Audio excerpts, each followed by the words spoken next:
A Getro International tem a missão de congregar líderes de todos os segmentos sociais por meio de um programa de capacitação e partilha de conhecimentos socioculturais e inteligência social e espiritual, potencializado através do estímulo constante da sua rede de relacionamento. O nosso entendimento é de que esses líderes, a partir da autorreflexão, sejam capazes de romper com paradigmas aprisionadores e alcançar um sentido novo paradigmático, contudo, respeitando os sistemas socioculturais estabelecidos e a diversidade no seu mais amplo sentido e sem destruir os arquétipos inerentes a cada indivíduo. Assim, o que se espera é que esses líderes sejam sujeitos de transformação do cenário social no qual estejam inseridos. Por isso, a Getro International fomenta o desenvolvimento de suas potencialidades psicossocioespirituais e suas competências pessoais, para que possam exercer influência em processos transformadores.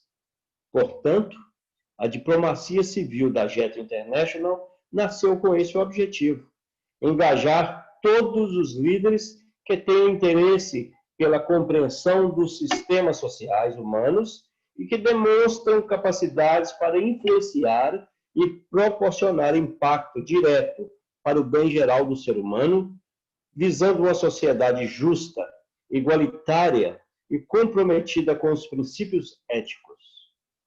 Para atingir os seus objetivos, a Getro International observa as prerrogativas legais, principalmente a partir da Constituição de cada nação, bem como através da interpretação da Convenção de Genebra, sempre com foco no agir humanitário. Esta palestra é gravada e será publicada no nosso canal no YouTube. Através desse canal, nós conseguimos atingir milhares de pessoas por todo o globo terrestre, porque nós usamos a ferramenta de tradução simultânea do YouTube para todas as línguas possíveis. Então, esta palestra irá alcançar muito mais pessoas do que alcança nesta noite. Hoje nós temos a grata satisfação de, mais uma vez, receber o nosso getriano de valor, um baluarte da Getro International, que é o Dr. J.B. Oliveira. O Dr. J.B. Oliveira, como todos sabem, ele é advogado, um advogado de sucesso e renome.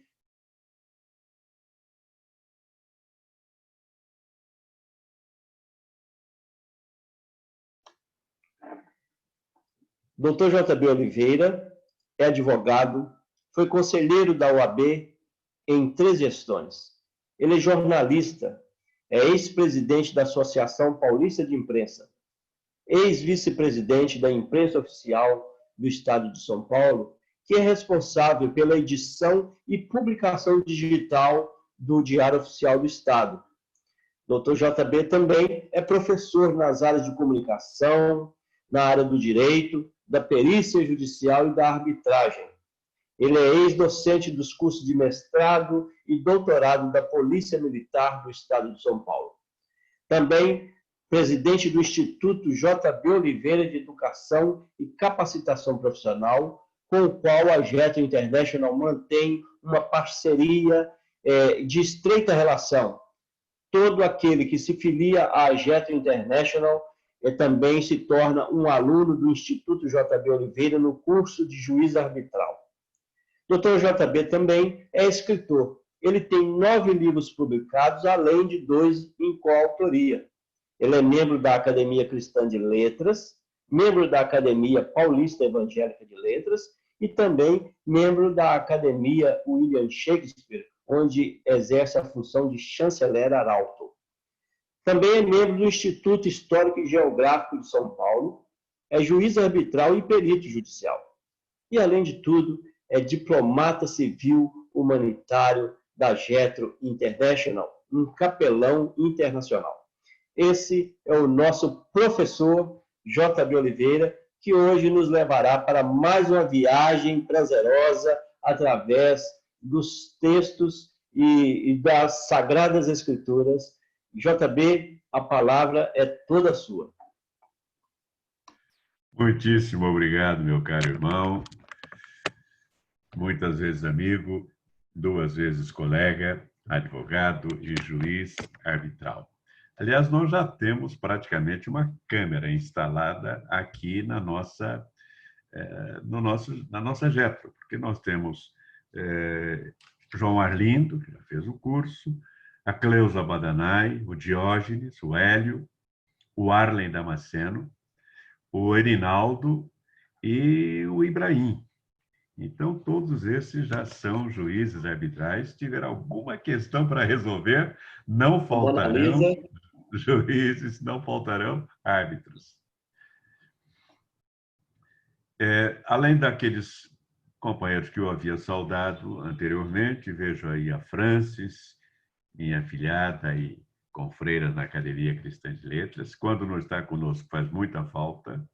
O Anderson, meu querido Anderson, companheiro de lutas, irmão também afilhado, o Jefferson Carlos, o Volmar, uma presença muito preciosa para nós, o pastor Zani Grey, que já citei, Ibrahim, o grande Ibrahim, um homem de um otimismo, de uma fé inquebrantável, que passou por tantas provações, venceu-as todas e continua firme, porque confia plenamente em Deus. O Emerson, a querida Ruth Augusta e os demais que estão conosco. Muito, muito obrigado. É um prazer voltar a encontrar-nos nesta quarta-feira. Permitam-me, mais uma vez, falar da importância desta nossa parceria com a Getro. Estamos num momento de grande dificuldade em que pessoas perderam vagas no emprego, tiveram redução dos seus ganhos, perderam sua empresa e estão sem saber o que fazer. As oportunidades de trabalho estão muito raras. Então, nós, do Instituto JB Oliveira, temos os cursos de habilitação, de capacitação. O curso de perito judicial. Missionário Javier é outro que está conosco como juiz. O curso de juiz arbitral capacita-o a se oferecer junto a escritórios de advocacia, de contabilidade, junto a empresas, para resolver os problemas, os conflitos de interesse de maneira muito racional, de maneira muito prática, porque rápido, mais eficaz, mais barato e não envolve tanto desentendimento. Quando tivemos aqui na semana passada o nosso ex-presidente do Tribunal de Justiça de São Paulo, 2 perguntas foram direcionadas a ele sobre como ele via a função do juiz arbitral, da justiça arbitral. E ele falou muito positivamente, que é realmente a justiça do futuro, é a justiça do entendimento, da pacificação. O outro curso é o curso de perito judicial. Não confundir com perito criminal, porque este é sujeito a concurso. Perito judicial, não. Na atividade em que a pessoa é formada, em que tem qualificação, ele pode funcionar como perito, nomeado pelo juiz ou contratado pela parte. Vai haver, no final desse período de pandemia, muitas ações, porque há muita gente insatisfeita em todas as áreas. O meu irmão Ibrahim já está preparado para atuar na área de turismo, tanto como árbitro, assim como perito judicial, porque ele domina o assunto. E contadores, advogados, corretores de imóveis, corretores de seguros, todos estes vão ser necessários. Então, entrem no site do Instituto jboliveira.com.br, vejam o que temos lá e temos uma parceria com a Getro. É um preço menor, em que há um desconto para o participante e, ao mesmo tempo, um percentual igual para os trabalhos da Getro. A Getro desenvolve tudo isso que vocês estão vendo graciosamente. Então, nada mais justo do que estendermos a nossa mão para essa obra espetacular espiritual. Vamos à nossa meditação, ao nosso passeio, a nossa viagem de hoje. Nós paramos no final do capítulo 20 e entrando no capítulo 21, que é exatamente a entrada triunfal de Jesus em Jerusalém. É tão importante que está nos 4 evangelhos. Está aqui em Mateus, capítulo 21, em Marcos, capítulo 11, e em Lucas, capítulo 19, e há uma referência também em João. Fala, então, de Jesus entrando na cidade e as pessoas colocando vestes e colocando ramos para a sua passagem. E ele vem montado num jumentinho, filho de uma jumenta. Assim diz a palavra de Deus quando prevê esse acontecimento. Está lá, nós vimos isso em Zacarias, capítulo 9, versículo 9. Dizei à filha de Sião, eis que o teu rei aí te vem, manso, assentado sobre uma jumenta e sobre um jumentinho, filho de animal de carga. Na época, entre os orientais, havia uma nítida distinção entre cavalgar um jumento, que era sinal de paz, de que a missão era de paz, e cavalgar um cavalo, porque aí era um animal de guerra. Jesus vem nessa simbologia.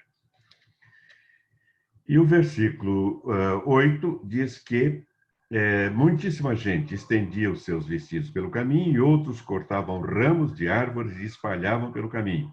E a multidão que ia adiante e a que o seguia clamava dizendo, Hosana ao filho de Davi, bendito o que vem em nome do Senhor, Hosana nas alturas. Está lá em Salmos, capítulo 118, versículo 26. A palavra Hosana pode ser entendida a partir de 3 versões.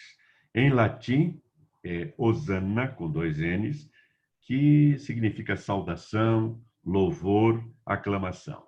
Em hebraico, é Rosh Aná, que significa salva-nos, livra-nos.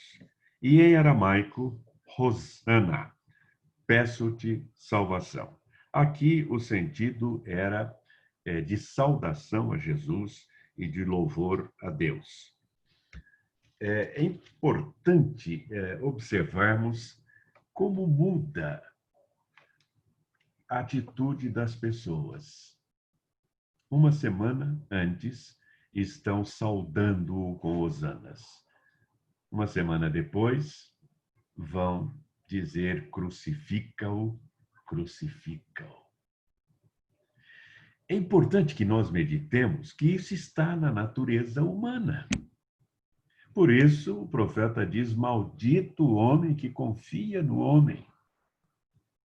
Nós não podemos ter confiança plena, senão em Deus, senão em Jesus. O nosso irmão, que está na vida espiritual, Joia Júnior, numa das suas poesias, um versinho que me marcou muito diz assim, permaneço na teima, a fogueira que aquece é a mesma que queima. E um dos poetas da nossa nação, mais conhecidos pela crueza, pela dureza de seus versos, embora tivesse um nome alcandorado, Augusto dos Anjos, e tenha nascido numa cidade chamada Cruz do Espírito Santo, na Paraíba, Augusto dos Anjos tem uma poesia muito dura. Eu vou dizer um pedaço dela. A mão que afaga é a mesma que apedreja. Toma um fósforo, acende teu cigarro. O beijo, amigo, é a véspera do escarro. A mão que afaga é a mesma que apedreja. Se alguém causa ainda pena a tua chaga, apedreja essa mão vil que te afaga, escarra nessa boca que te beija. Muito duras. Mas, se pensarmos bem, até com Jesus isso se verificou. Aqueles mesmos, saudando-o, vão depois pedir a sua crucificação e vão trocá-lo por Barrabás. Barrabás, um bandido reconhecido, tido como tal, e Jesus. Até nos nossos dias, nós vemos que muitas vezes as escolhas são para o lado do mal. Bom, depois vem Jesus na purificação do templo, a partir do versículo 12. Entrou Jesus no templo de Deus e expulsou todos os vendedores, todos os que vendiam e compravam no templo, e derribou as mesas dos cambistas e as cadeiras dos que vendiam pombas, e disse-lhes: está escrito, a minha casa será chamada casa de oração, mas vós a tendes convertido em covil de ladrões. A atitude de colocar ali na entrada do templo aves e mesmo animais que iriam ser utilizados no holocausto era até uma coisa correta. Mas não é a isso que ele se refere, é ao abuso, ao excesso, a maneira como pervertiam isto e também o fato de os cambistas estarem ali, isso tornando tudo uma mercantilização funesta aos propósitos espirituais. Outro detalhe que temos aqui, no versículo 14, eu tenho destacado que Jesus curava muitas pessoas. Mais uma vez encontramos aqui. E foram ter com ele ao templo cegos e coxos, e curou-os. E aí vem aqueles que estavam sempre procurando oportunidade para acusar Jesus. Versículo 15. E vendo então os principais dos sacerdotes e os escribas, os principais dos sacerdotes eram normalmente os saduceus, que pertenciam à parte elevada do sinédrio, à parte nobre do sinédrio. Os fariseus eram mais populares. As maravilhas que fazia e os meninos clamando no templo, Hosana ao filho de Davi, indignaram-se. E disseram-lhe: ouves o que estes dizem? E Jesus lhes disse: sim. Nunca lestes pela boca dos meninos e das criancinhas de peito tiraste o perfeito louvor? Ele respondeu, citando o Salmo de Davi, Salmo 8, versículo 2. E deixando-os, saiu da cidade para Betânia e ali passou a noite. Betânia ficava perto de Jerusalém e em Betânia havia a casa de Lázaro, Marta e Maria. Fica perto também de Betfagé, que é praticamente a mesma distância. Conta que Mateus, e também Marcos vai relatar, que de manhã, voltando para a cidade, teve fome, e avistando uma figueira perto do caminho, dirigiu-se a ela e não achou nela senão folhas. E disse-lhe, nunca mais nasça fruto de ti. Marcos diz um pouquinho diferente, nunca mais alguém coma fruto de ti. E a figueira secou. Isto é uma simbologia. Jesus quis mostrar que tudo tem que ter finalidade. Ele vai nos falar mais na frente que quando alguém, um servo, o seu senhor chega e ele se cinge e lava os pés do seu senhor e atende ao seu senhor, ele deve dizer, somos servos inúteis. Fizemos apenas aquilo que deveríamos fazer. Imagine que não fazem nem o mínimo que deveriam fazer. Seguindo, um pouquinho à frente, nós encontramos mais uma vez esse assédio das autoridades do Sinédrio. Começando no versículo 23, quando fala no batismo de João. E aqui nós vamos encontrar uma figura muito interessante. Está também em Marcos, capítulo 11, e Lucas, capítulo 20. E chegando ao templo, acercaram-se dele, estando já ensinando, os príncipes dos sacerdotes, às vezes falam príncipe, às vezes falam principais, é a mesma coisa, e os anciãos do povo dizendo: com que autoridade fazes isso? E quem te deu tal autoridade? Ou seja, precisaria permissão para poder falar. Precisaria ser um doutor da lei, submetido então ao sinédrio. E eles queriam que Jesus respondesse para lhes dar ensejo de acusá-lo de alguma coisa. Mas Jesus era Jesus. E ele lhes retorna com um dilema. Em filosofia, dilema é um conflito entre duas posições, duas premissas, e que nenhuma delas leva a uma solução favorável. Ou seja, não tem uma solução favorável. É a chamada sinuca de bico, não tem saída. Ou então, talvez tenha ouvido mais essa, A Escolha de Sofia, que é um livro famoso de um escritor chamado William Styron, e que fala de uma mulher chamada Sofia, em Auschwitz, que, por imposição de um oficial sádico nazista, ela tem que escolher, ela tem um filho e uma filha, ela tem que escolher qual dos dois ela quer que morra. Imagine. Isso que se chama, então, escolha de Sofia. É uma situação que não tem uma saída ideal. Jesus lhes apresenta um dilema. Ele diz: eu também vos perguntarei uma coisa. Se me disserdes, também eu vos direi com que autoridade faço isto. Versículo 25. O batismo de João, de onde era? Do céu ou dos homens? Pronto, sinuca de bico. Eles pensaram, se nós dissermos que o batismo de João era dos céus, ele vai dizer, então por que não crestes? Se era do céu, se era de Deus.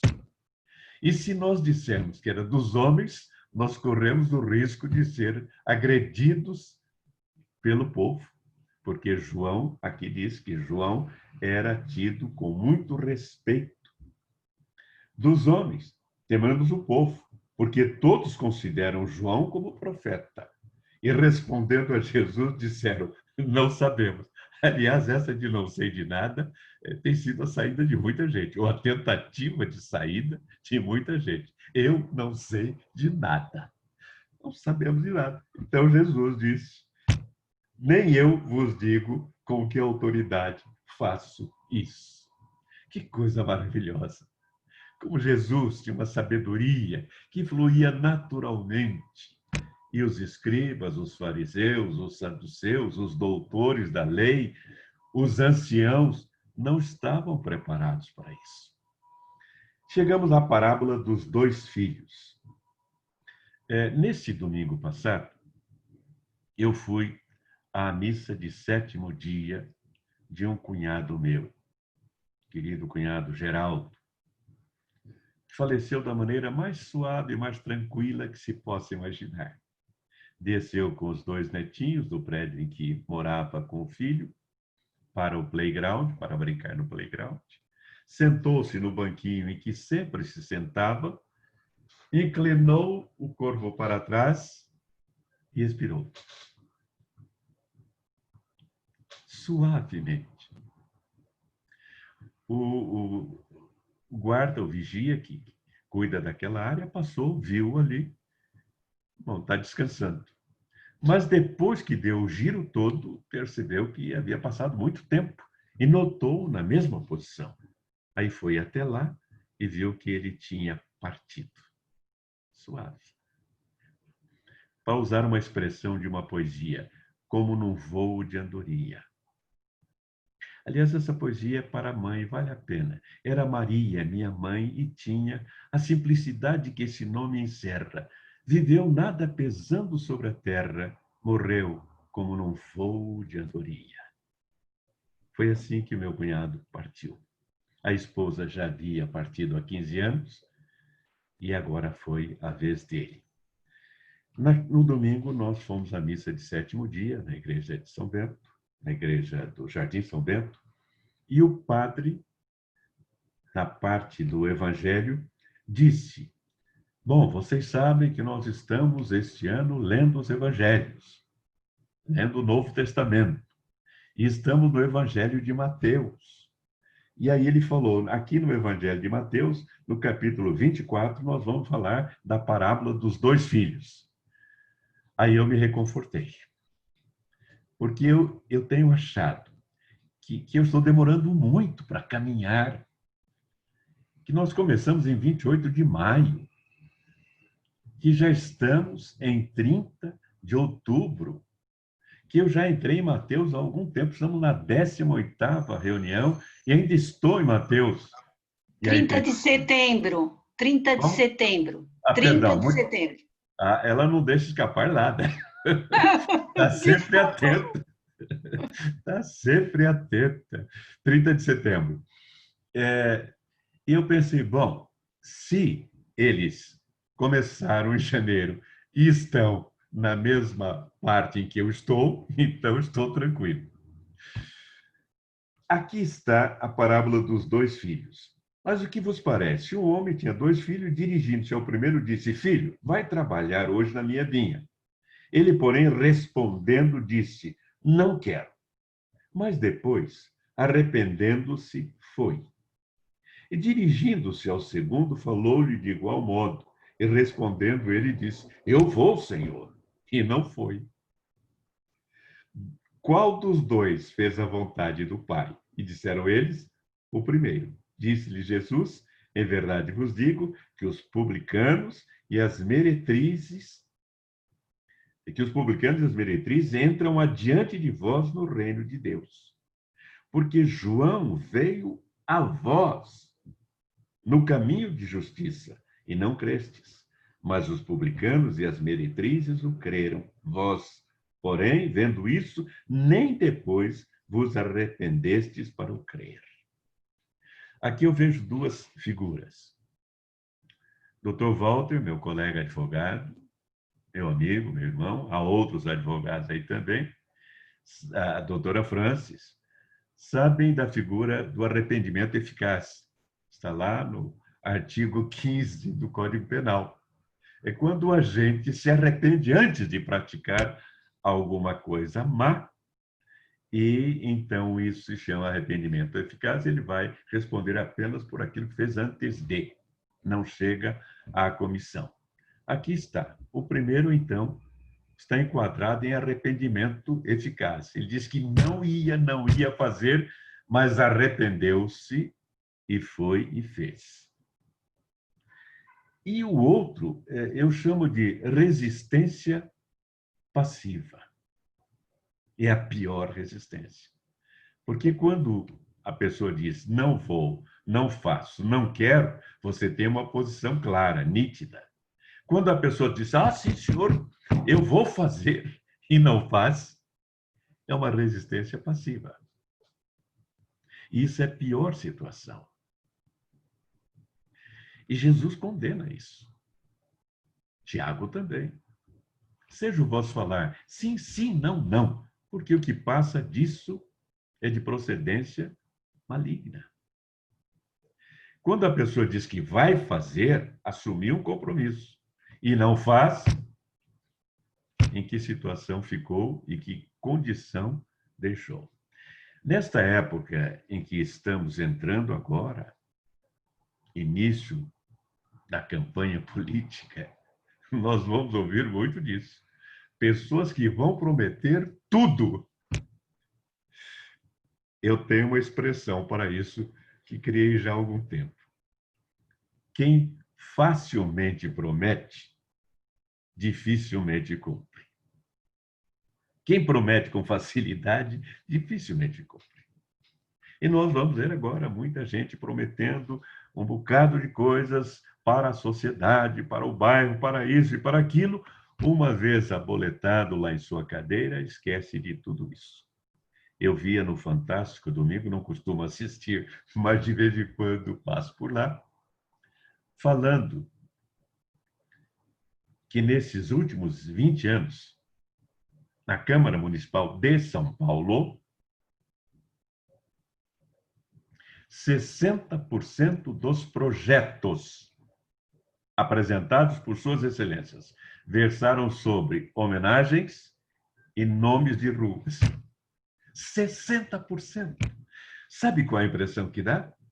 A de que nós não temos problemas na cidade de São Paulo. Não temos problema de segurança, de iluminação, de limpeza, de educação, de transporte, não temos. Então, dá para suas excelências se dedicarem a prestar homenagem. É ruim prestar homenagem? Não.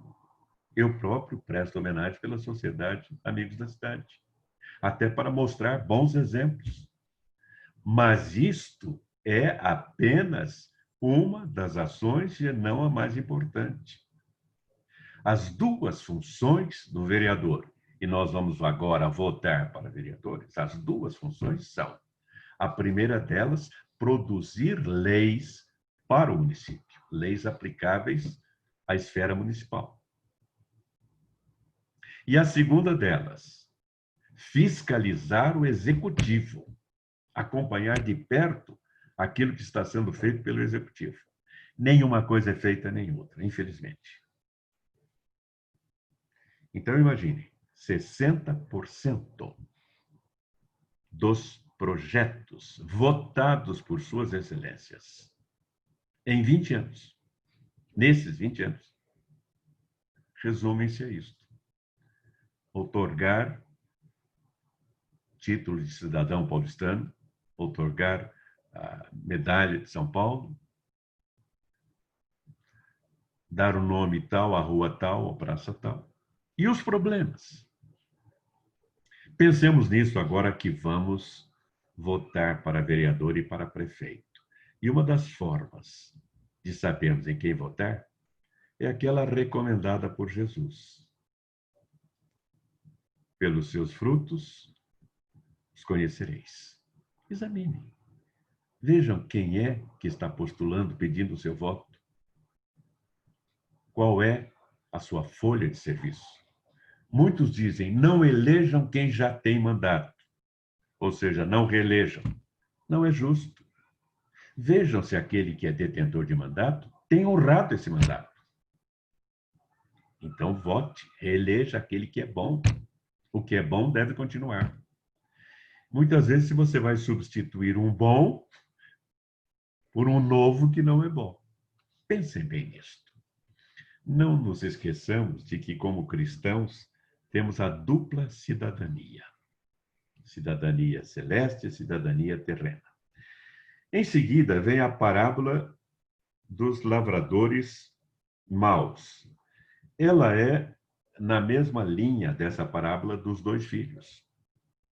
E a parábola das bodas também, porque o evangelho foi pregado primeiro para o povo hebreu, para os judeus, e depois para as outras pessoas. Mas antes disto, os profetas vinham trabalhando sobre o povo judeu exclusivamente, ensinando, chamando-os para o culto verdadeiro a Deus. Isaías fala isso, Jeremias fala isso, todos chamando para este respeito a Deus.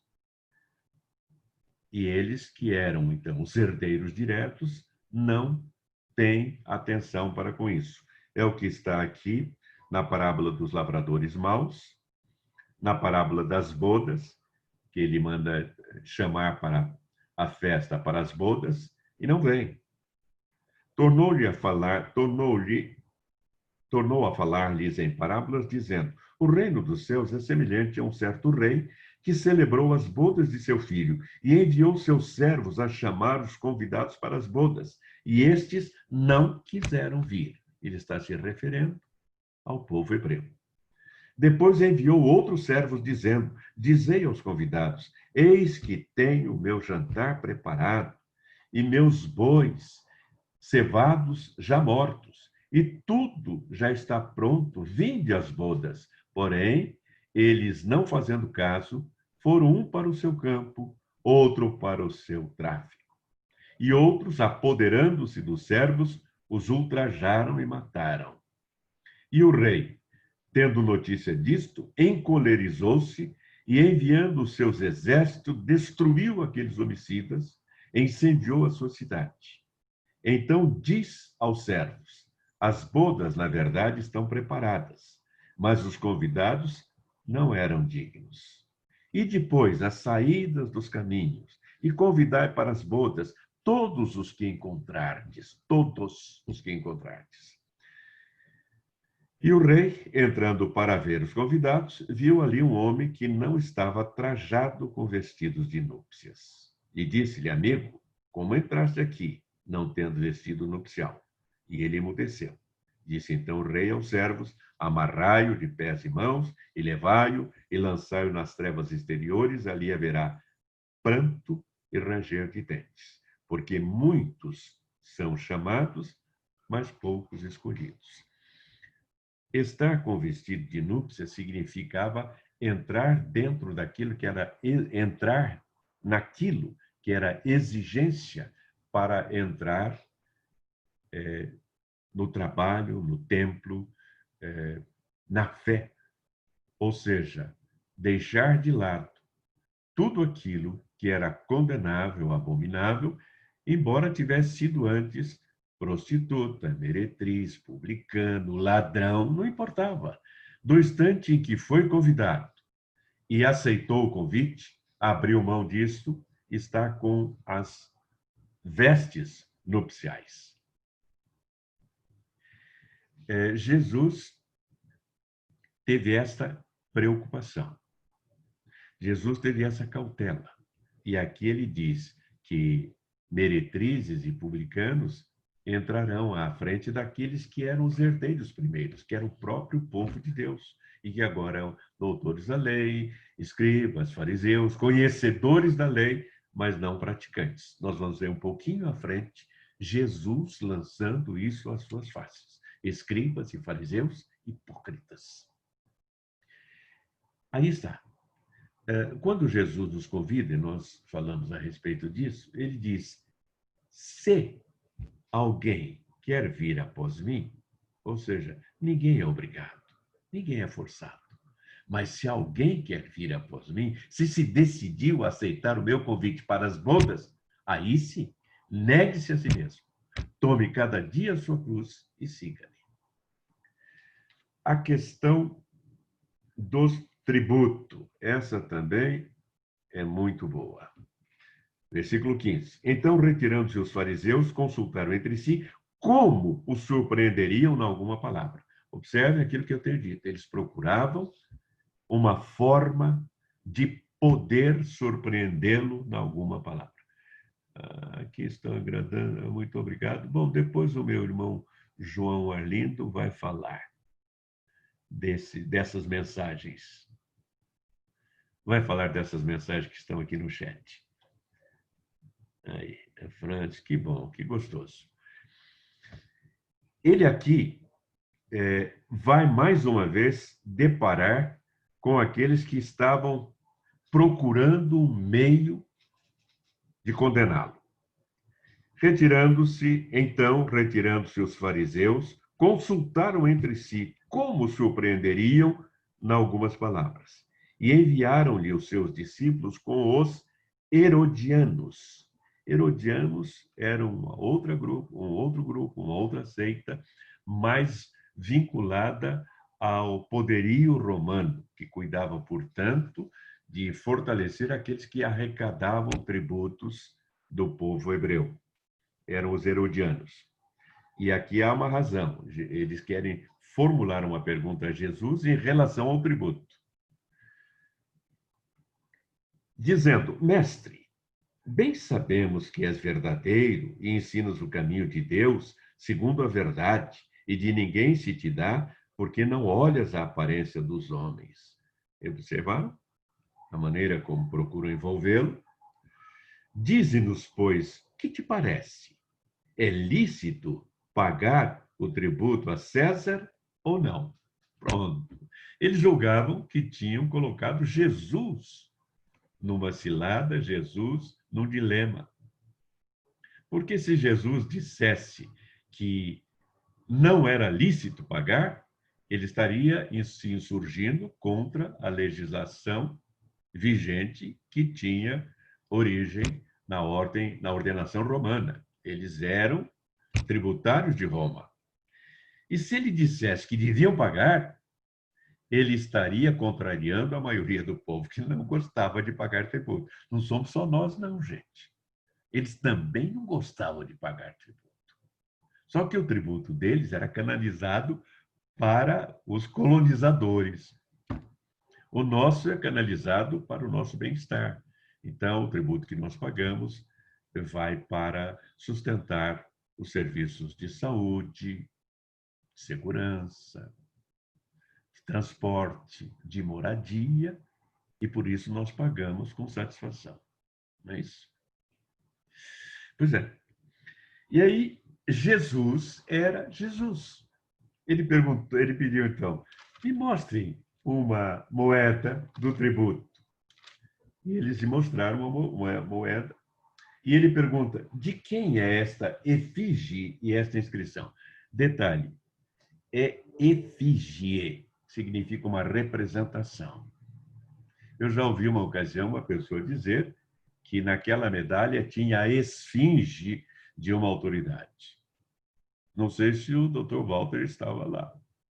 Foi numa homenagem que eu recebi, que era a esfinge de uma autoridade. E também não é, João Arlindo, a conversa dos mineiros lá no Egito, em frente às aquelas estátuas extraordinárias das esfinges. E um deles perguntou, ô compadre, será que eles estão dormindo? Ou diz, não, compadre, esfinge. É melhor voltar para aqui. Jesus, então, pede e pergunta, de quem é essa efígie e essa inscrição? E eles disseram, de César. Então ele diz, dai, pois, a César o que é de César e a Deus o que é de Deus. Por que ele disse isso? Porque, bem ou mal, os judeus estavam sob a proteção, o protetorado, o tutelado de Roma. Se algum inimigo quisesse dominá-los, Roma não deixaria. Se alguém quisesse invadir a sua terra, Roma tomaria o seu partido. Ou seja, lhes dava proteção. E, para dar essa proteção, tinham os seus soldados. E os seus soldados recebiam remuneração, ou seja, soldo. Então, era necessário que aqueles que estavam sendo beneficiados por Roma, pagassem o tributo para aquilo que eles estavam recebendo. Por isso, a César o que é de César, ou seja, a retribuição por aquilo que ele oferecia. E a Deus o que é de Deus. Separar as coisas materiais das coisas espirituais. Volto a dizer, a falar da nossa dupla cidadania. Nós temos que respeitar os princípios da legislação humana, da legislação terrena, mas não podemos abrir mão do nosso respeito ao nosso Deus, à nossa cidadania celestial. Aí vem eles novamente, no versículo 20, o versículo 22 diz, e eles, ouvindo isso, maravilharam-se e deixando-se retirar. Emudeceram, não tinham o que dizer. Não tinham o que dizer. No mesmo dia, chegaram junto dele os saduceus. Bem eles. Lembram-se no começo, quando eu disse do compadre que dirigia todas as palestras lá no interior, ele que conhecia as coisas, e aí perguntaram para ele, compadre, quem é esse tal de fariseu? Ele, bom, fariseu era aquele que andava farejando ele. E os saduceus? Saduceus era aquele que vivia seduzindo ele. Farejando, seduzindo. A verdade é que os escribas, os fariseus, os saduceus, os principais dos sacerdotes, todos eles procuravam colocar Jesus numa atitude crítica que lhes permitisse fazer aquilo que eles vão fazer lá na frente, através de testemunhas falsas, de condená-lo à morte. Dizendo, mestre, Moisés disse, se morrer alguém não tendo filhos, casará seu irmão com a mulher dele e suscitará descendência a seu irmão. Ora, houve entre nós 7 irmãos, e o primeiro, tendo casado, morreu, e não tendo descendência, deixou sua mulher a seu irmão. Da mesma forma, o segundo e o terceiro até o 7. Por fim, depois de todos, morreu também a mulher. Portanto, na ressurreição, de qual dos 7 será a mulher, visto que todos a possuíram? E Jesus responde, errais, não conhecendo as Escrituras, nem o poder de Deus. Tomemos isso para nós. Muitas vezes nós erramos na nossa conduta, na nossa maneira de ser, nas nossas decisões, por não conhecer a palavra de Deus. Eu conversava hoje, numa das reuniões, dizendo como é maravilhosa a palavra de Deus. Como há uma orientação para cada decisão na nossa vida. Quando nós conhecemos a palavra de Deus e estamos numa dúvida, parece que o Espírito Santo nos orienta para aquele versículo, aquele momento, aquele instante, aquela frase que vai nos orientar. Muitas vezes em palestras ou em sermões, terminado o trabalho, algumas pessoas vinham me dizer, o que o senhor falou hoje foi para mim. O senhor respondeu a uma questão que eu tinha. Os meus irmãos pastores, meus irmãos missionários, minhas irmãs missionárias sabem disso. Quantas vezes, depois da sua prédica, vem dizer, era isso que eu precisava ouvir. Você falou para mim. Isso é a palavra de Deus.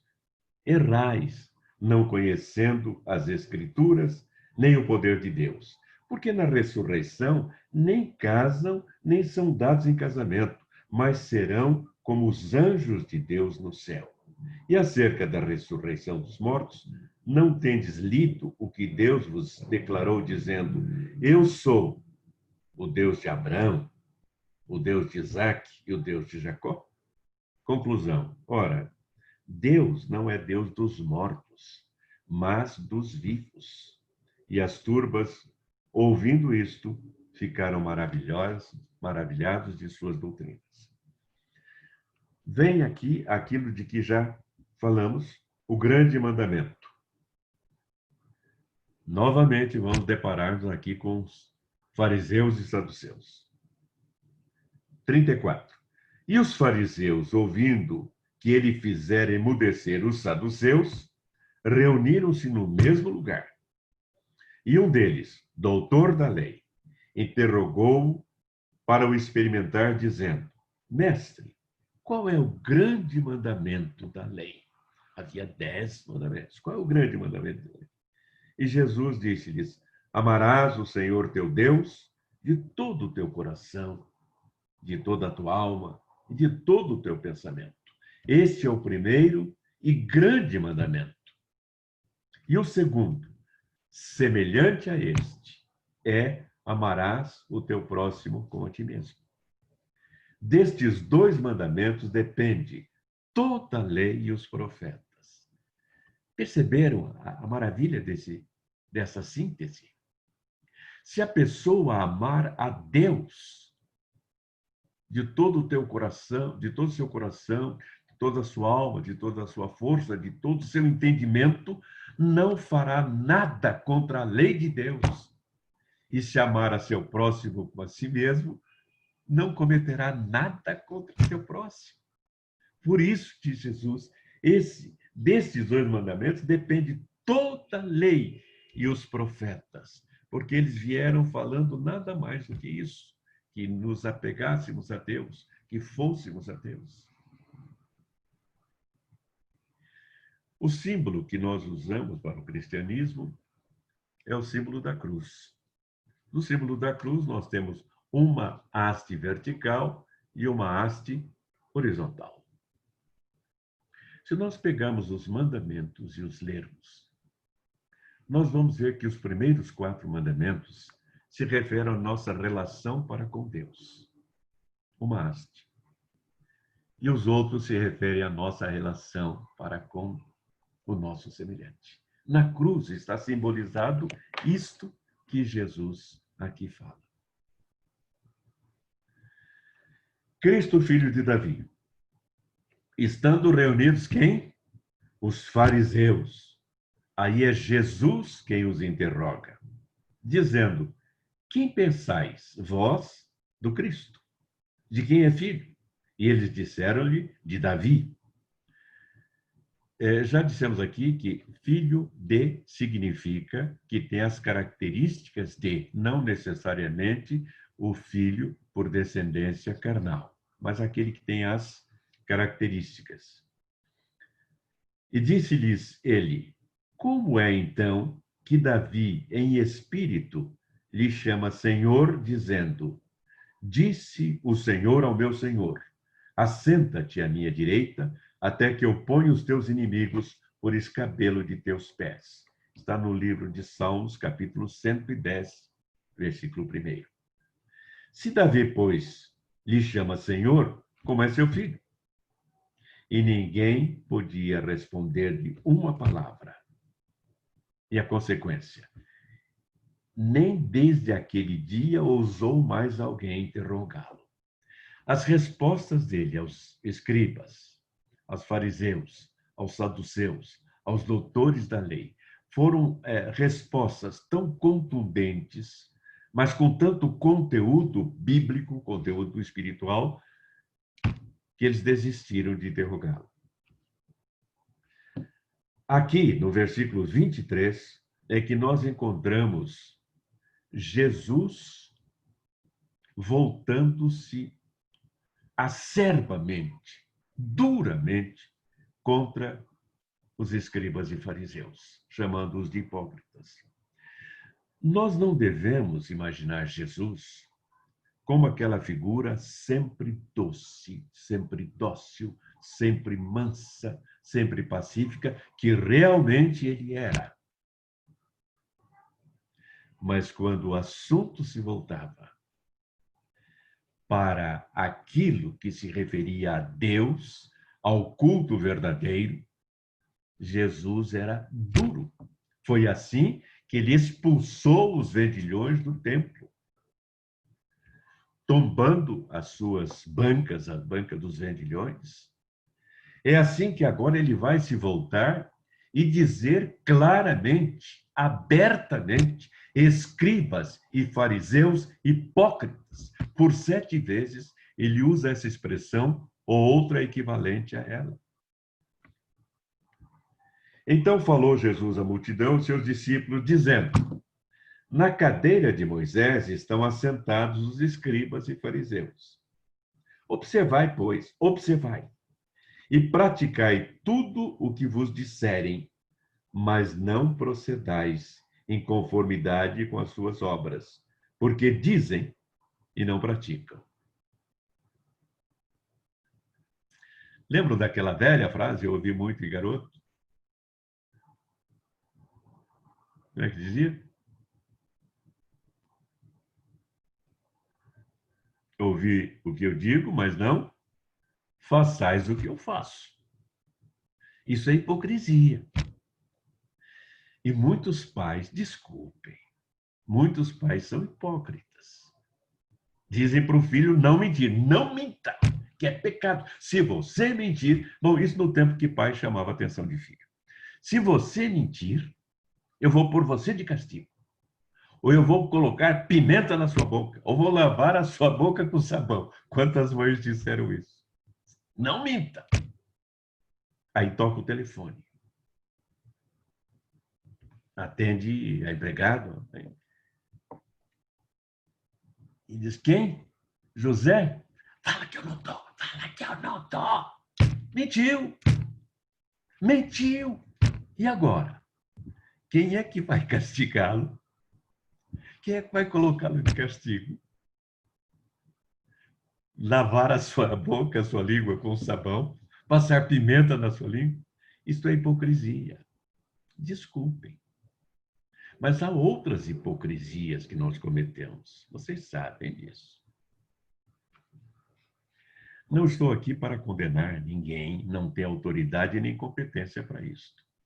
Mas fica muito difícil para um pai que fuma impedir que seu filho fume. Para um pai que é ébrio, impedir que seu filho seja. Porque o que nos conduz, o que conduz as nossas crianças, não são as palavras, são as atitudes, os gestos. Albert Schweitzer disse: o exemplo não é o melhor método de educação, é o único. Tá aí. Jesus, então, refere-se a esse dizendo: porque dizem e não praticam, pois atam fardos pesados e difíceis de suportar e os põem aos ombros dos homens. Eles, porém, nem com o dedo querem movê-los. Fazem todas as obras a fim de serem vistos pelos homens, pois trazem largas filactérias e alargam as franjas dos seus vestidos e amam os primeiros lugares nas ceias e as primeiras cadeiras nas sinagogas e as saudações nas praças e os serem chamados pelos homens de Rabi, Rabi, mestre. Vós, porém, não queirais ser chamados Rabi, porque um só é o vosso mestre, a saber, o Cristo, e todos vós sois irmãos. Lembram-se, nós vimos ali atrás, que durante uma caminhada, eles estavam discutindo entre si quem seria o maior do reino dos céus? Que Tiago e João chegaram a Jesus pedindo-lhe apenas que na glória do Senhor um se sentasse à sua direita, outro à sua esquerda, blindando Jesus. E ele diz: não querais ser mestres. E a ninguém na terra chamem vosso Pai, porque um só é o vosso Pai, o qual está nos céus. E nem vos chameis mestres, porque um só é o vosso mestre, que é o Cristo. Porém, o maior dentre vós será vosso servo. E essa frase que vocês já ouviram mais de uma vez. E o que a si mesmo se exaltar, será humilhado. E o que a si mesmo se humilhar, será exaltado. E aí ele volta a invectivar os escribas e fariseus. Estou vendo ali a mãezinha da Ruth. Que bom. Ruth Augusta e sua mãezinha. Estava com saudade. Que bom vê-la aí. Que alegria. Ele volta, então, nessa sequência. Segunda vez. Ai de vós, escribas e fariseus hipócritas, pois que devorais as casas das viúvas sob pretexto de prolongadas orações. Por isso sofrereis mais rigoroso juízo. Ai de vós, escribas e fariseus hipócritas, pois que percorreis o mar e a terra para fazer um prosélito, um seguidor. E depois de o ter desfeito, o fazeis filho do inferno, 2 vezes mais do que vós. Ai de vós, escribas, perdão, aqui ele muda um pouquinho. Ai de vós, condutores cegos, pois que dizeis, qualquer que jurar pelo templo, nada é. Mas o que jurar pelo ouro do templo, esse é devedor.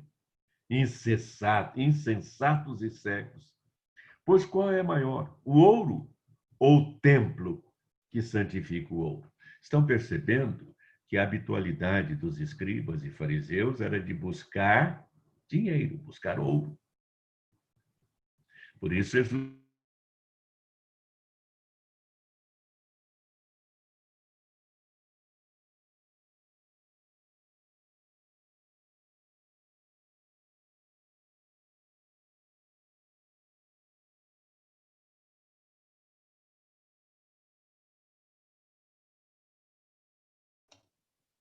Parece que a conexão do JB travou.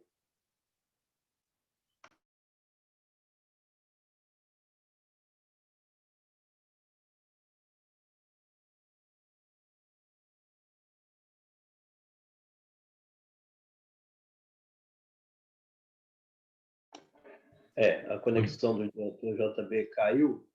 Caiu. Voltou. Voltou, tá bom. Então, voltando aqui.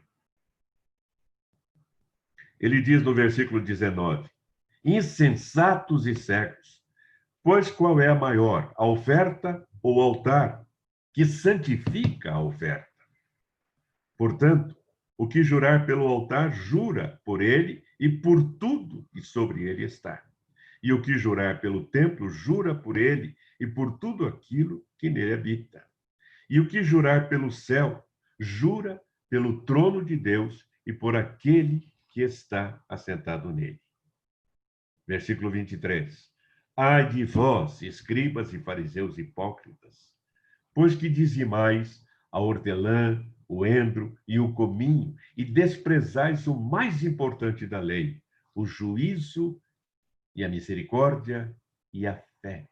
Deveis, porém, fazer estas coisas e não omitir aquelas. Lembram-se de Miqueias falando disso? Isaías falando disso? Misericórdia quero e não sacrifício.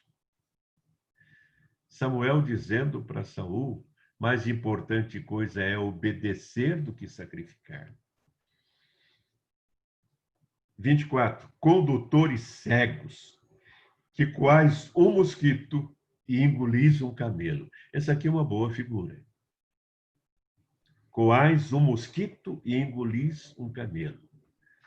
Preocupados com as coisas que não têm importância, valorizando a materialidade, esquecendo-se do mais importante, que é o espiritual.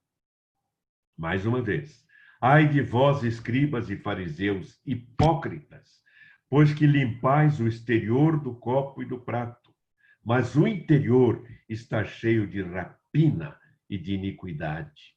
Fariseu cego, limpa primeiro o interior do copo e do prato, para que também o exterior fique limpo.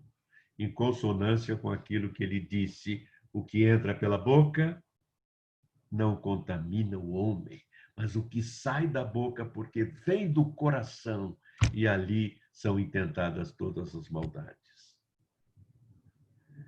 Mais um, versículo 27. Ai de vós, escribas e fariseus, hipócritas. E notem que ele não fala escribas e fariseus hipócritas. Ele destaca. E escribas e fariseus, entre vírgulas, hipócritas, para dar mais destaque.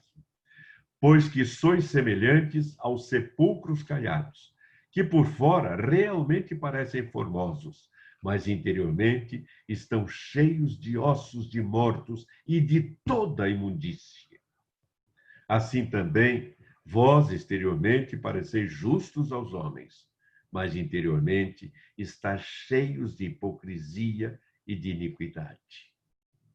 Ai de vós, escribas e fariseus, hipócritas, pois que edificais os sepulcros dos profetas e adornais os monumentos dos justos, e dizeis, se existíssemos no tempo de nossos pais, nunca nos associaríamos com eles para derramar o sangue dos profetas.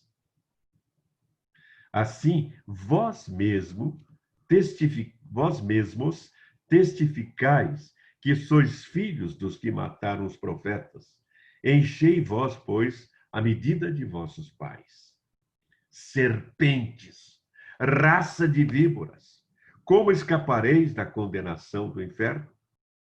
Portanto, eis que eu vos envio profetas, sábios e escribas, e a uns deles matareis e crucificareis, e a outros deles açoitareis nas vossas sinagogas, e os perseguireis de cidade em cidade, para que sobre vós caia todo o sangue justo que foi derramado sobre a terra, desde o sangue de Abel, o justo, até o sangue de Zacarias, filho de Baraquias, que mataste entre o santuário e o altar. Perceberam? Jesus não era de apalpar, quando a necessidade era apresentar com palavras claras, absolutamente claras, e dizendo o porquê dessas palavras. Quando ele fala escribas e fariseus hipócritas, ele diz por quê. Vai dizendo, vai apontando uma a uma das falhas. Muitas vezes nós nos calamos por educação, por medo, por cortesia. Se tivermos que falar, temos que falar. A menos que não tenhamos recebido o poder de Deus. Porque os discípulos, num primeiro momento, são todos pusilânimes. Nós vamos ver um pouquinho adiante que no instante em que Jesus foi preso, todos fugiram, escafederam-se todos. Mas mais tarde, depois do dia glorioso de Pentecostes, eles vão falar para os doutores da lei, vão falar no Sinédrio. Não podemos deixar de falar do que temos visto e ouvido. Vós crucificastes o Cristo. Aqueles homens medrosos, aquele Pedro que negou Jesus, que negou ser seguidor de Jesus, até diante dos servos mais humildes, ele agora fala diante das maiores autoridades. Em verdade vos digo que todas estas coisas hão de vir sobre esta geração. E aí ele lamenta sobre a cidade de Jerusalém, que ele sabe que será destruída. Jerusalém, Jerusalém, que matas os profetas e apedrejas os que te são enviados. Quantas vezes quis eu ajuntar os teus filhos, como a galinha ajunta os seus pintos debaixo das asas, e tu não quiseste. Eis que a vossa casa vai ficar-vos deserta, porque eu vos digo que desde agora me não vereis, mas até que digais, bendito que vem em nome do Senhor. Aqui ele está falando daquilo que vai acontecer com Jerusalém. Chegamos a um dos pontos importantíssimos da Bíblia, do Evangelho de Mateus, que é o sermão escatológico. São 2 capítulos, 24 e 25, em que Jesus, escatos, significa os últimos, as últimas coisas. Escatológico, estudo, análise das últimas coisas, dos últimos acontecimentos, dos últimos fatos. Por isso, alguns chamam de o sermão do fim do mundo, o sermão do final, o sermão das últimas coisas. Ou então, o sermão profético. Eu acho que dá para começar, mas não vou poder ir muito além, até porque aqui nós estamos chegando ao final, caminhando para o final de Mateus. São 28 capítulos ao todo. Nós chegamos agora ao 24. E aqui é o ponto alto da missão de Jesus. A certa altura ele diz, para este dia eu vim. Ou seja, ele veio para morrer. Tinha consciência desde o início de que ia morrer. E há muitas considerações interessantes que eu quero fazer aqui. Inclusive sobre Judas. Por que Judas? Jesus teria dito desde o começo, Judas me vai trair? Ele disse, um de vós me há de trair. Um de vós. Significa que poderia ser qualquer um. No plano divino, ia ser necessário isto. Mas se fosse a determinação de que esse alguém fosse Judas, e ele tivesse, então, traído a Jesus, que culpa ele teria? Não dependeu dele. Foi uma determinação. Isto se chama fatalismo. Expresso em uma frase, uma palavra, maktub, que significa estava escrito. Então, se ele errou, não teve nenhuma culpa. Estava escrito, estava determinado.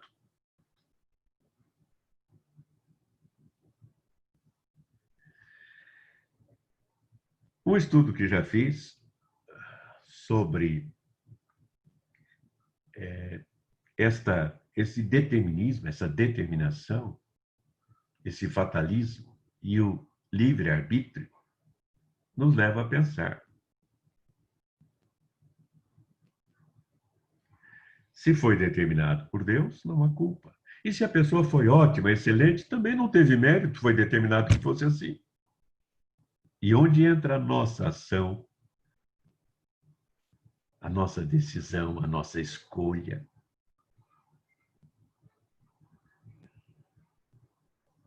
É sobre isso que a gente ainda vai falar um pouquinho, quando chegarmos lá em Judas. Por que Judas? Ficamos por aqui, deixo essa indagação com vocês. Por que Judas? Só lembrando uma coisa. Quando uma desgraça, uma enfermidade, problema muito sério, vem sobre alguém, geralmente a pessoa diz, por que eu? Mas quando vem uma coisa muito boa para essa pessoa, uma bênção, ela não diz por que eu. Aceita as coisas boas como naturais, como obrigação de Deus conceder-lhe coisas boas. Agora, se é coisa ruim, por que eu? É nessa linha que eu pergunto. Por que Judas? Por que não Pedro?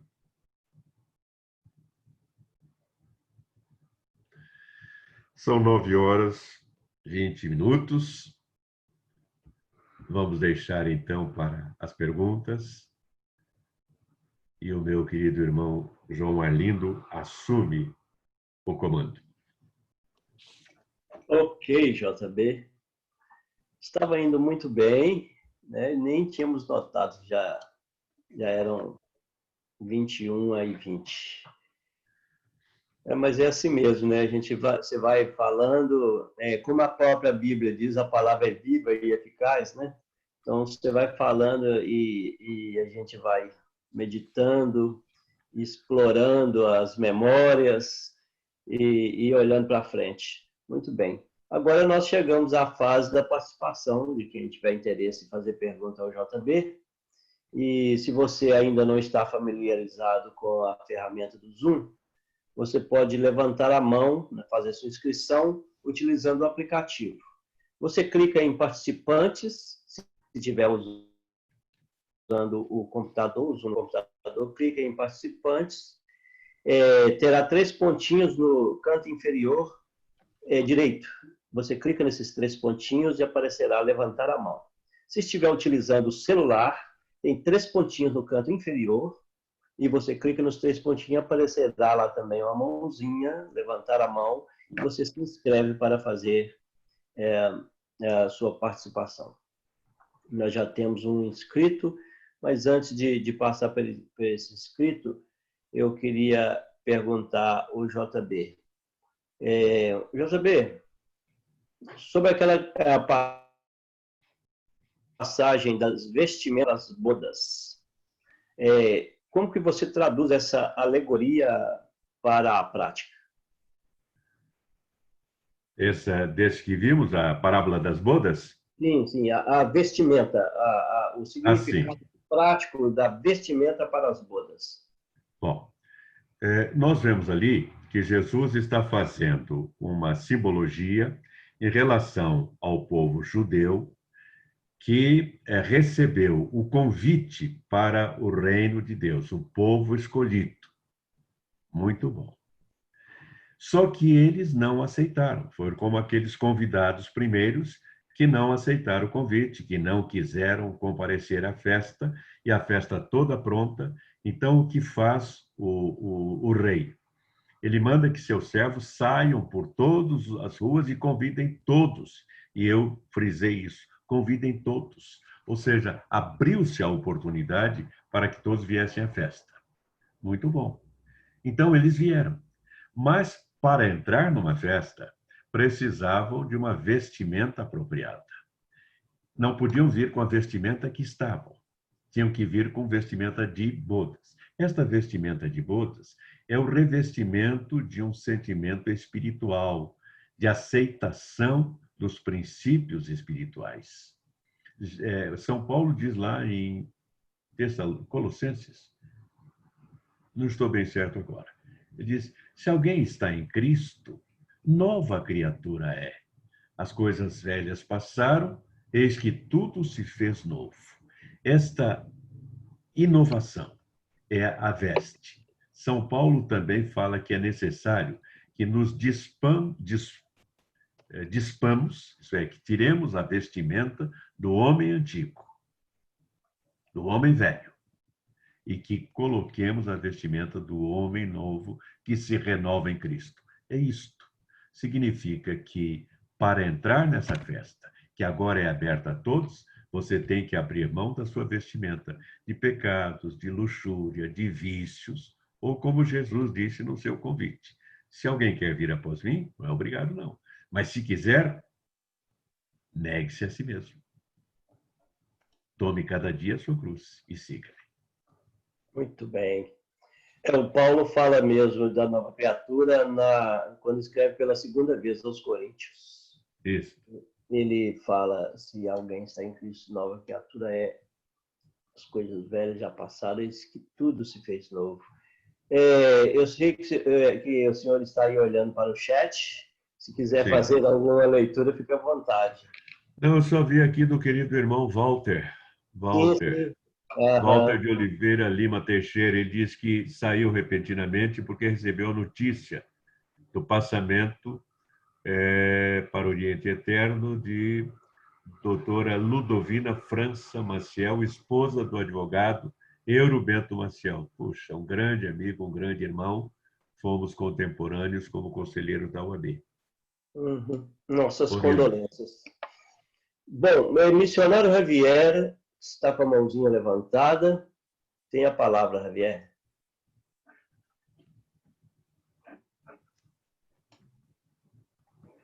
Bom, boa noite de novo, né? Senhor. Seu som não está bom, hein? Não consegui seguir a aula, para o site. Graças a Deus agora, né? Eu não estou ouvindo muito bem. Está ouvindo bem, Jorge? Esse convite hoje foi feito, né? Javier,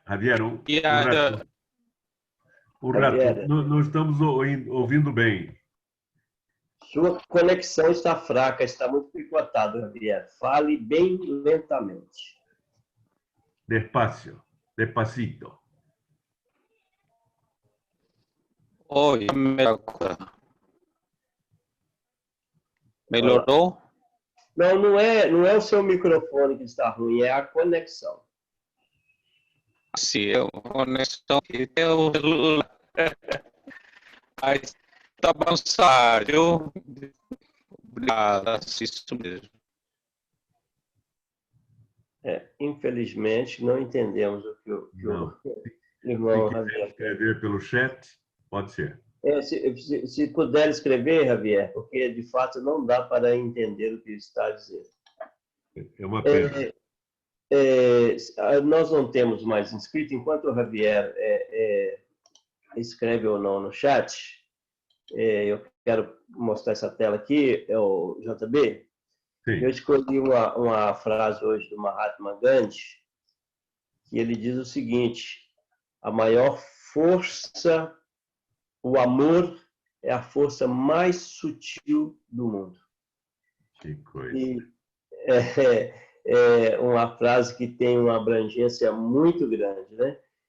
O amor é a força mais sutil.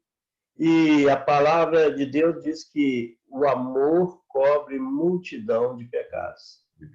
Então, de fato, é uma chamada para nós, nesse momento que nós estamos vivendo. Quando eu vou à leitura do Evangelho, eu sempre digo que o Evangelho é uma remissão ao outro. O foco do Evangelho é o outro, não é a nós mesmos. O Evangelho está sempre voltado para o outro.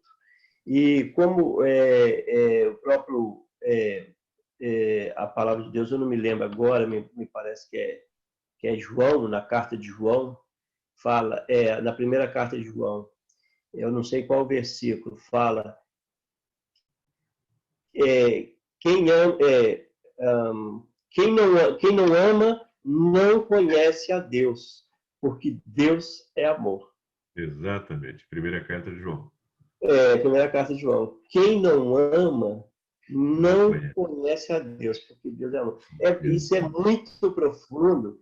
Isso aumenta a nossa responsabilidade como diplomatas civis humanitários e como capelães, porque ser um diplomata civil humanitário, ser um capelão também é um sacerdócio. E um sacerdócio é quando você decide dar parte de você para o outro. Então, é o convite que nós fazemos sempre, se você ainda não é um diplomata civil humanitário, ou se você já é, que você passe essa mensagem para frente, e por isso nós insistimos para que faça convite, para que mais pessoas estejam nessa sala, bebendo dessa fonte conosco, para que nós possamos meditar sobre isso. Bem-aventurado é o homem que medita na palavra do Senhor dia e noite. Ele é como uma árvore plantada à beira da água, cuja folhagem não murcha. Então, estar bebendo dessa fonte sempre, meditando sempre, é que nos revigora o espírito e é esse o nosso objetivo. Então, eu só queria aproveitar e falar isso aqui. Primeiro, a Zane Grey aqui nos ajudando, JB. 1 João 4:8. Isso, muito obrigado, Zane Grey. Então, nós não temos mais inscritos, JB. Então, eu vou fazer a chamada das próximas lives, se me permite. Permito, mas eu gostaria de falar um pouquinho desse claro, por favor. 4:8, aquele que não ama não conhece a Deus, porque Deus é amor. E o versículo 21 vai dizer, e dele temos este mandamento, que quem ama a Deus, ame também a seu irmão. E antes, no capítulo 2, diz assim, versículo 9, aquele que diz que está na luz e aborrece a seu irmão, até agora está em trevas. Aquele que ama seu irmão está na luz e nele não há escândalo. Mas aquele que aborrece a seu irmão está em trevas e anda em trevas e não sabe para onde deva ir, porque as trevas lhe cegaram os olhos. Está falando em não amar, está falando em odiar. E é uma expressão que diz que tem um versículo aí também cega de ódio. Tem um versículo ainda que ele aperta mais ainda o torniquete, que ele fala assim, aquele que diz que ama a Deus e não ama seu irmão, faz-o mentiroso. É isso. Então, é muito apertada essa questão, e nós fazemos esse apelo, né, pelo amor, pela humanidade, pelo comportamento humanitário, porque é através do amor que a gente transforma. Então, eu vou mostrar a tela aqui, logo após o JB terá a palavra mais para poder fazer suas considerações finais. Eu só quero chamar a atenção do senhor e da senhora para as nossas próximas lives. Amanhã, dia 1º/10, quinta-feira, amanhã, às 20 horas, no mesmo horário, JB, com mais um capítulo da série Líderes de Êxito, estará aqui entrevistando a professora Cristiane Carbone. A professora Cristiane Carbone é uma artista plástica, tem umas obras maravilhosas. O JB até já me mandou algumas fotografias ou imagens das obras da Cristiane Carbone, mas eu preferi aguardar para mostrar na presença dela, porque ela é autora, aí mostrando, ela vai explicando, etc. Então, é imperdível essa palestra de amanhã. No dia 6/10, na terça-feira, nós teremos, mais uma vez, o Fórum Cidadão Policial com a Cleusa Badanai, e ela estará com o tenente PM da reserva, músico, maestro, Júlio Bersolato. No dia 7/10, JB continuará uma viagem pela Bíblia a partir de onde parou hoje e vai terminar o livro de Mateus da quarta-feira que vem, JB? Eu espero que sim. Se não terminar também, a gente aproveita também. E na quinta-feira, no dia 8/10, JB trará uma sumidade aqui para falar conosco. Esse aí eu vou deixar que o próprio JB diga quem é. É o ministro do Superior Tribunal de Justiça, Paulo Dias de Moura Ribeiro. É um homem que tem tudo a ver com o espírito getriano. Tanto que ele está indicado para receber o Prêmio Nobel da Paz, em razão de seu trabalho no campo da humanização do direito, humanização do capitalismo. Ele vai certamente falar disso, que vai ser o ponto alto da nossa conversa, mas numa decisão, quando ele ainda era desembargador do Tribunal de Justiça do Estado de São Paulo, ele decidiu uma causa em que uma empresa financeira estava cobrando multas e juros muito elevados de uma pessoa que havia interrompido o pagamento das prestações do imóvel em que vivia. Bom, a lei diz, não pagou, toma. Acontece que a razão pela qual esta pessoa não pôde pagar os seus compromissos é que seu filho estava doente, uma doença terminal, e ele tinha que fazer de tudo para tentar salvar a vida do filho. O filho veio a falecer, infelizmente.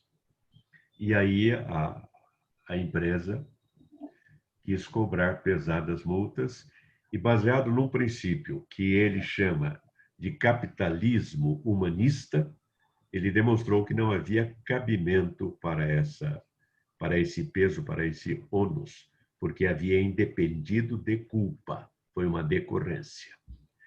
E isto teve repercussão. Uma das repercussões foi que um outro jurista cristão, que já passou aqui por nós, Ricardo Sayegh, desenvolveu a teoria do humanismo, do capitalismo humanista. Escreveu uma obra que mostrou aqui e está com esse trabalho sendo desenvolvido em vários níveis, inclusive na Universidade Mackenzie, e também desenvolvendo um trabalho muito, muito forte nesse sentido.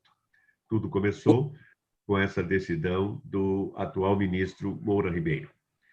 Tive a honra de ser seu colega no magistério na Universidade de Ibirapuera, final dos anos 90, começo dos anos 2000. Ele era juiz, eu era professor. Depois encontramos-nos na Universidade de Ibirapuera, na Universidade de Guarulhos, da UNC. Ele já era desembargador e coordenador do curso de Direito. E agora estamos novamente caminhando na mesma universidade, a Unisa, em que ele é coordenador científico, e eu tenho uma parceria com a Unisa na formulação dos cursos. Tem um polo acadêmico da universidade para desenvolver os cursos EAD. Aliás, João Arlindo, o nosso convênio vai se estender a isto, porque nós vamos oferecer os cursos da Unisa pelo nosso polo, que é o Polo Paulista, os cursos da Unisa para os getrianos e suas famílias com um preço melhor. Que bom, com que bom. Um valor melhor. Então, esse é o nosso palestrante da próxima quinta-feira, Dr. Moura Ribeiro.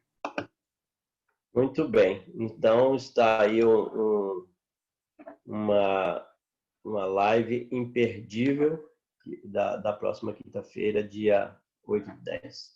E assim nós vamos encerrando.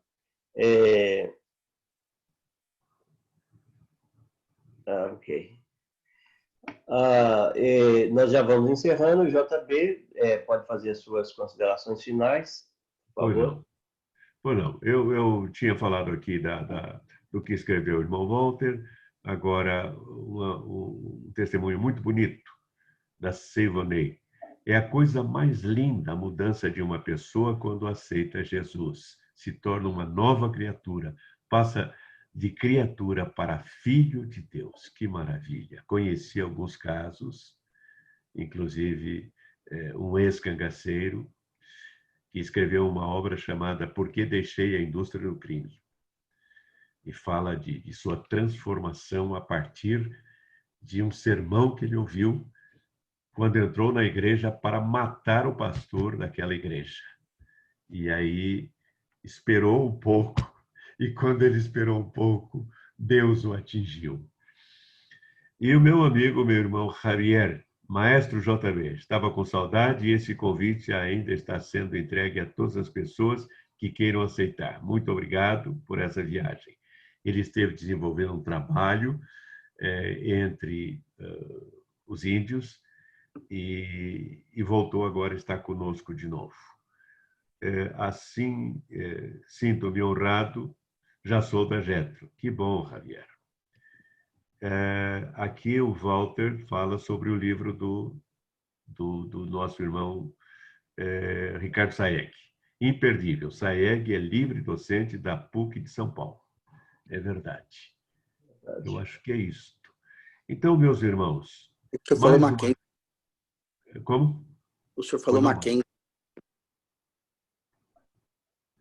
Quando o senhor estava falando, falou da Universidade de Mackenzie, na realidade é PUC São Paulo. É PUC, desculpe. Muito obrigado, irmão Walter. Por favor, meus irmãos, sempre que notarem que alguma coisa não está de acordo, por favor, me ajudem. Eu não tenho nenhum compromisso com o erro, meu compromisso é com o acerto.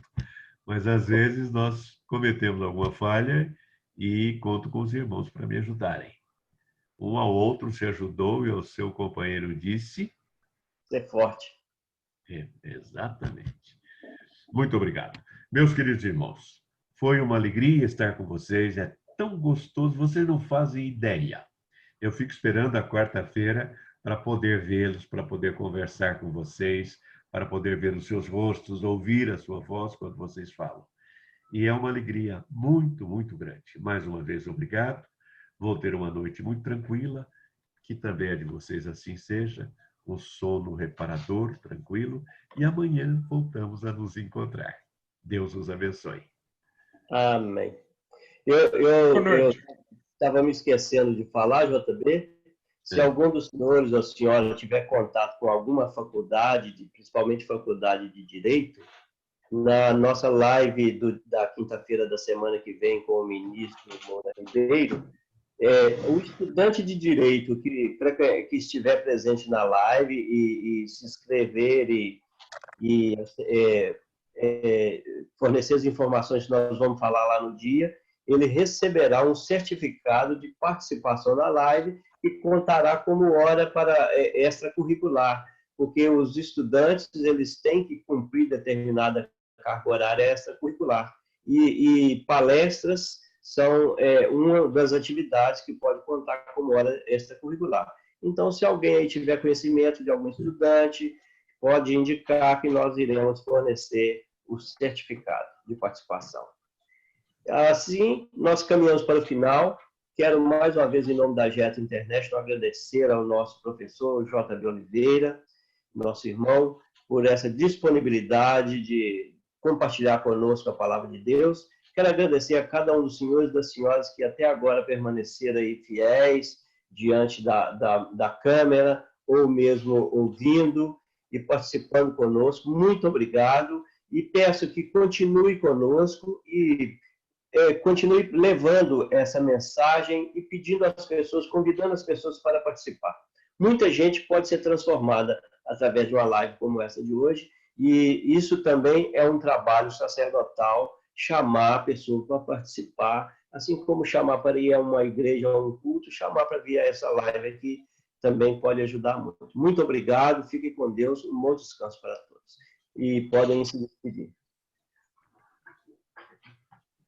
Obrigado, Seivonei, pela mensagem. Obrigado, meu querido Ibrahim. Boa noite a todos e gratidão ao querido JB. Boa noite a todos, como sempre, muito bom.